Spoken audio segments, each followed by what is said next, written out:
এদিকে দেশে ফেরার আগেই তারেক রহমানকে হত্যার হুমকি দিলেন বন্ধ হতে পারে তারেক রহমানের দেশে ফেরা। অন্যদিকে কঠিনভাবে ফেঁসে যাচ্ছে ডক্টর মোহাম্মদ ইউনূস। সামনে কিন্তু আমাদের কঠিন সময়, ষড়যন্ত্র থেমে নেই এবং এই নির্বাচনও কিন্তু খুব সহজ নয়। তারেক রহমান ফিরে আসছেন। নির্বাচনের আগেই প্রথম আলো সম্পাদক তারেক রহমানকে তথা বিএনপিকে বিজয়ী ঘোষণা দিয়েছেন এবং এও বলেছেন যে তারেক রহমান আগেই ফিরে আসলে বা দেশে ফিরলে আজকের এই অবস্থাটা হতো না। 21শে আগস্টের গ্রেনেড হামলায় প্রাপ্ত যাবজ্জীবন কারাদণ্ড থেকে মুক্তি পেয়ে, মানি লন্ডারিং মামলা থেকে মুক্তি পেয়ে, 10 ট্রাক অস্ত্র মামলা থেকে মুক্তি পেয়ে, মোট কথা 17 বছর আগে মুচলেকা দিয়ে দেশ ছেড়ে আবার তিনি সকল প্রকার অবশেষে 25শে ডিসেম্বর বাংলাদেশে ফিরতে যাচ্ছেন বিএনপির ভারপ্রাপ্ত চেয়ারম্যান তারেক রহমান। প্রশ্ন হচ্ছে, 17 বছর পর লন্ডন থেকে তার ফেরা কি কেবল একটি রাজনৈতিক ফেরা, নাকি এর পেছনে লুকিয়ে আছে কোনো লন্ডন রহস্য বা বড় কোনো রাজনৈতিক চিত্রনাট্য? দর্শক, তারেক রহমান ফিরছেন আগামীকাল। আজকে সন্ধ্যায় লন্ডন থেকে, বাংলাদেশ সময় সন্ধ্যায় লন্ডন থেকে তিনি রওনা দেবেন। হিথ্রো বিমানবন্দর থেকে রওনা দেবেন আগামীকাল দুপুর 12টায় তার শাহজালাল আন্তর্জাতিক বিমানবন্দরে ল্যান্ড করার কথা। তিনি যখন এখন আবার বেকায়দায় পড়েছেন, মানে মতিউর রহমান, মাহফুজ আনাম, বিদেশি রাষ্ট্রদূত থেকে তারেক রহমান, সকলে প্রথম আলো ডেইলি স্টার ভাঙাভাঙির সুযোগে আর ওসমান হাদির মৃত্যুর ঘটনায় তার উপর চাপ প্রয়োগ করে তার স্বরাষ্ট্র উপদেষ্টা বদলে ফেলতে চাইছে। তার সরকার কি করছে, এই আওয়াজ প্রথম আলো ডেইলি স্টার সুশীল সমাজকে সংগঠিত করে। প্রিয় দর্শক, আপনাকে স্বাগতম নতুন একটি নিউজে। প্রিয় দর্শক, বাংলাদেশের চলমান ঘটনাগুলো নিয়ে আমাদের আজকের ভিডিও সাজানো হয়েছে। প্রিয় দর্শক, বাংলাদেশ ভারত যে টানাপোড়েন যে পরিস্থিতি সৃষ্টি, তারই আলোকে আমাদের আজকের ভিডিও সাজানো হয়েছে। প্রিয় দর্শক, ইতিমধ্যেই আপনারা ভিডিওর অংশ বিশেষ দেখেছেন। অংশ বিশেষ দেখলেই বুঝতে পারছেন আজকে ভিডিওটি কত গুরুত্বপূর্ণ হতে যাচ্ছে। তাই বলবো দর্শক, ভিডিওটি স্কিপ না করে সম্পূর্ণ ভিডিওটি দেখলেই বুঝতে পারবেন বাংলাদেশের এই মুহূর্তের পরিস্থিতি। প্রিয় দর্শক, চলুন ভিডিওতে একটি লাইক দিয়ে ধারাবাহিকভাবে সম্পূর্ণ ভিডিওগুলি দেখে আসি। ধন্যবাদ সবাইকে। তারেক রহমান ফিরে আসছেন। নির্বাচনের আগেই প্রথম আলো সম্পাদক তারেক রহমানকে তথা বিএনপিকে বিজয়ী ঘোষণা দিয়েছেন এবং এও বলেছেন যে তারেক রহমান আগেই ফিরে আসলে বা দেশে ফিরলে আজকের এই অবস্থাটা হতো না। 21শে আগস্টের গ্রেনেড হামলায় প্রাপ্ত যাবজ্জীবন কারাদণ্ড থেকে মুক্তি পেয়ে, মানি লন্ডারিং মামলা থেকে মুক্তি পেয়ে, 10 ট্রাক অস্ত্র মামলা থেকে মুক্তি পেয়ে, মোট কথা 17 বছর আগে মুচলেকা দিয়ে দেশ ছেড়ে আবার তিনি সকল প্রকার ক্ষমতা নিয়ে দেশে ফিরছেন 25শে ডিসেম্বর। দর্শক, তারেক রহমান ফিরছেন আগামীকাল। আজকে সন্ধ্যায় লন্ডন থেকে, বাংলাদেশ সময় সন্ধ্যায় লন্ডন থেকে তিনি রওনা দেবেন। হিথ্রো বিমানবন্দর থেকে রওনা দেবেন আগামীকাল দুপুর 12টায় তার শাহজালাল আন্তর্জাতিক বিমানবন্দরে ল্যান্ড করার কথা।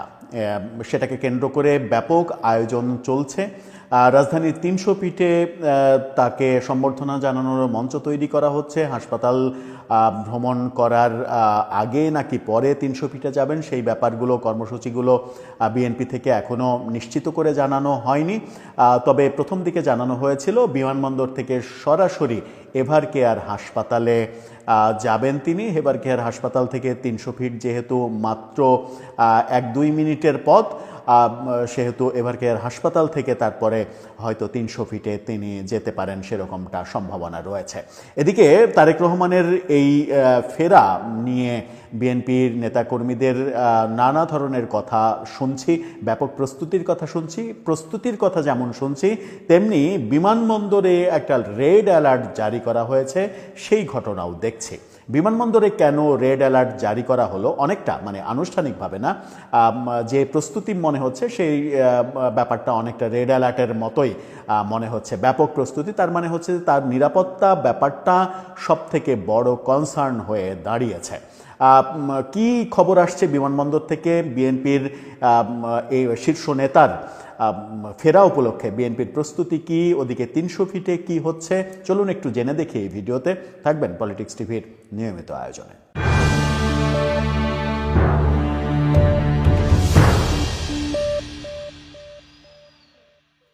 দর্শক, বলছিলাম বিএনপির ভারপ্রাপ্ত চেয়ারম্যান তারেক রহমান ফিরছেন আগামীকালকে। তাকে রাজধানীর 300 ফিটে সম্বর্ধনা দেয়া হবে।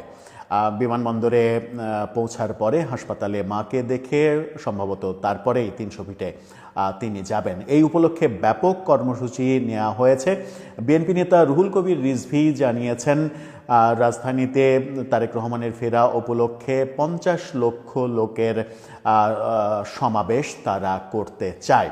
তিনি যখন এখন আবার বেকায়দায় পড়েছেন, মানে মতিউর রহমান, মাহফুজ আনাম, বিদেশি রাষ্ট্রদূত থেকে তারেক রহমান, সকলে প্রথম আলো ডেইলি স্টার ভাঙাভাঙির সুযোগে আর ওসমান হাদির মৃত্যুর ঘটনায় তার উপর চাপ প্রয়োগ করে তার স্বরাষ্ট্র উপদেষ্টা বদলে ফেলতে চাইছে, তার সরকার কি করছে, এই আওয়াজ প্রথম আলো ডেইলি স্টার সুশীল সমাজকে সংগঠিত করে 15 মাস পরে প্রথমবারের মতো তোলার চেষ্টা করছে।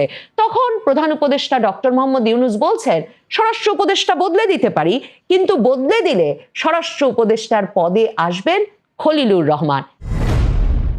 বাংলাদেশের সংবাদ মাধ্যমগুলোতে সোমবার থেকেই এ খবর আসতে শুরু করে যে উপদেষ্টা পরিষদে একটা রদবদল ঘটতে যাচ্ছে। মঙ্গলবারের পত্রিকা কালবেলা, মানবজমিন সহ বিভিন্ন পত্রিকাতেই এ খবর আসে যে উপদেষ্টা পরিষদে একটা রদবদল হচ্ছে। শুধু তাই নয়, সবচেয়ে বেশি গুঞ্জন যেই রদবদল নিয়ে, সেটি হচ্ছে ইনকিলাব মঞ্চের ওসমান হাদি নিহত হওয়ার পর এখন পর্যন্ত তার হত্যাকারীদের ধরতে না পারার জন্য ইনকিলাব মঞ্চের কাছ থেকে যে আলটিমেটাম এসেছে স্বরাষ্ট্র উপদেষ্টাকে সরিয়ে দেওয়ার, সেদিকে কর্ণপাত করে এবং প্রথম আলো ডেইলি স্টারের চাপেও বটে স্বরাষ্ট্র উপদেষ্টা জাহাঙ্গীর আলম চৌধুরীকে সরিয়ে দিয়ে সেখানে জাতীয় নিরাপত্তা উপদেষ্টা খলিলুর রহমানকে স্বরাষ্ট্র উপদেষ্টা করবার কথা প্রধান উপদেষ্টা জোরে সোরে ভাবছেন। এবং এমন খবরও চলে আসে যে মঙ্গলবারেই সম্ভবত বঙ্গভবনে নতুন উপদেষ্টাদের শপথ গ্রহণেরও আয়োজন করছিল মন্ত্রিপরিষদ বিভাগ, যাতে এ প্রশ্ন আসে যে তার মানে কি নতুন করেও কেউ কেউ উপদেষ্টা পরিষদে ঢুকবেন কিনা। মানে একটা বড় ধরনের রদবদল হবে নির্বাচনের আগে, যখন তরুণ 2 উপদেষ্টা এরই মধ্যে, মানে 2 ছাত্র উপদেষ্টা এরই মধ্যে উপদেষ্টা পরিষদ থেকে সরেও গেছেন। সেটা নিয়ে একটা জোর গুঞ্জন ছিল। বুধবারে আমার দেশ পত্রিকা খবর দিয়েছে যে মন্ত্রী পরিষদ বিভাগের পরামর্শে নাকি ওই শপথ গ্রহণ অনুষ্ঠানটাকে একটা ধীরে চলো নীতির মধ্যে নিয়ে আসা হয়েছে।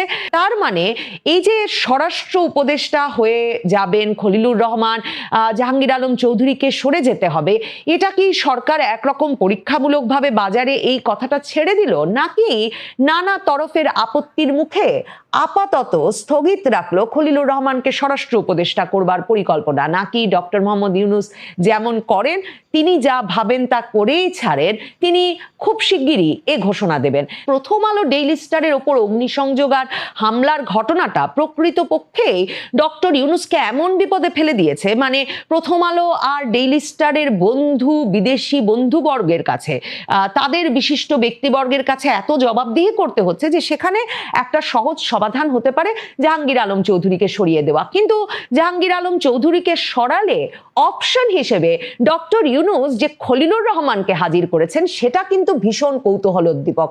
আসলে ডক্টর ইউনূস বরাবর তার সরকারে স্বরাষ্ট্র মন্ত্রণালয়ের মাথায়, প্রতিরক্ষা মন্ত্রণালয়ের মাথায়, পররাষ্ট্র মন্ত্রণালয়ের মাথায় তার সবচেয়ে বিশ্বস্ত ব্যক্তি হিসেবে এই খলিলুর রহমানকেই কিন্তু নিযুক্ত করে রেখেছেন। খলিলুর রহমান প্রথম এই সরকারে নিযুক্ত হয়েছিলেন রোহিঙ্গা বিষয়ক হাই রিপ্রেজেন্টেটিভ হিসেবে। এরকম পদ আগে কখনো ছিল না। ডক্টর ইউনূস এসে মানে মন্ত্রণালয়ে তার বিশ্বস্ত সহযোগীদের বসাতে অনেক অনেক পদ সৃষ্টি করেছেন। খলিলুর রহমানের জন্যও এমন একটা পদ তিনি সৃষ্টি করেছিলেন। এপ্রিলে এসে তাকে রীতিমতো জাতীয় নিরাপত্তা উপদেষ্টার পদ দেওয়া হয়, এবং জাতীয় নিরাপত্তা উপদেষ্টার পদটাও বাংলাদেশের নতুন, এবং সেটা যখন খলিলুর রহমানকে দেওয়া হয় তখন কিন্তু বিএনপি ব্যাপক প্রতিবাদ করে। কারণ বিএনপির কথা ছিল যে একজন বিদেশি নাগরিক যার কোনো নাম, পরিচয়, ঠিকানা, তার ব্যাকগ্রাউন্ড কিচ্ছু জানা যায় না, এমন একজন ব্যক্তিকে কি করে জাতীয় নিরাপত্তা উপদেষ্টার পদ দিয়ে দেওয়া গেল। বিএনপি এ বিষয়ে সভা সমাবেশে বক্তব্য রাখছিল রীতিমতো, বিশেষভাবে সে কারণ তখন ওই সন্দেহটা তুঙ্গে ছিল, ওই আশঙ্কাটা তুঙ্গে ছিল যে সরকার মানবিক করিডর দেওয়ার চেষ্টা করছে রাখাইন রাজ্যে বাংলাদেশের সীমান্ত ব্যবহার করে, এবং সেই মানবিক করিডর তৈরির পুরো বিষয়টি ব্যবস্থাপনা করছেন ডক্টর মোহাম্মদ ইউনূসের হয়ে জাতিসংঘের একরকমের নির্দেশনায়, চাপে এবং মার্কিন যুক্তরাষ্ট্রের প্ররোচনায় এই ডক্টর খলিলুর রহমান। সে সময় তারেক রহমানের অত্যন্ত বিশ্বস্ত এই সালাউদ্দিন আহমেদ খুলনার জনসমাবেশে বলে বসলেন যে ডক্টর ইউনূস, আপনার কি আক্কেল নাই? আপনি একজন বিদেশি নাগরিককে জাতীয় নিরাপত্তা উপদেষ্টার দায়িত্ব দিলেন। আপনি কি করে ভাবলেন যে একজন বিদেশি নাগরিকের কাছে বাংলাদেশের সেনাবাহিনী তার নিরাপত্তা পরিকল্পনা, তার প্রতিরক্ষা পরিকল্পনার বিষয়টি রিপোর্ট করবে? কারণ জাতীয় নিরাপত্তা উপদেষ্টার কর্মকাণ্ডের তো সেটা অন্তর্ভুক্ত হওয়ার কথা। এই কথার পর খলিলুর রহমান উল্টে এক সংবাদ সম্মেলনে এসে বলে বসলেন যে কেউ যদি তাকে বিদেশি নাগরিক বলে তাহলে মনে রাখতে হবে তার দিকে ঢিল ছুড়লে ঢিল তাদের গায়েও গিয়ে পড়তে পারে। তিনি যদি বিদেশি নাগরিক হন দীর্ঘ সময় মার্কিন যুক্তরাষ্ট্রে থাকার কারণে, তাহলে তিনি খলিলুর রহমান তারেক রহমানকেও দীর্ঘ সময় লন্ডনে থাকার কারণে বিদেশি নাগরিক হিসেবে অভিহিত করতে পারেন। বিএনপি এর পর সংবাদ সম্মেলন করে তারেক রহমান জিয়া পরিবারের বিরুদ্ধে কলঙ্ক দেওয়ার জন্য এই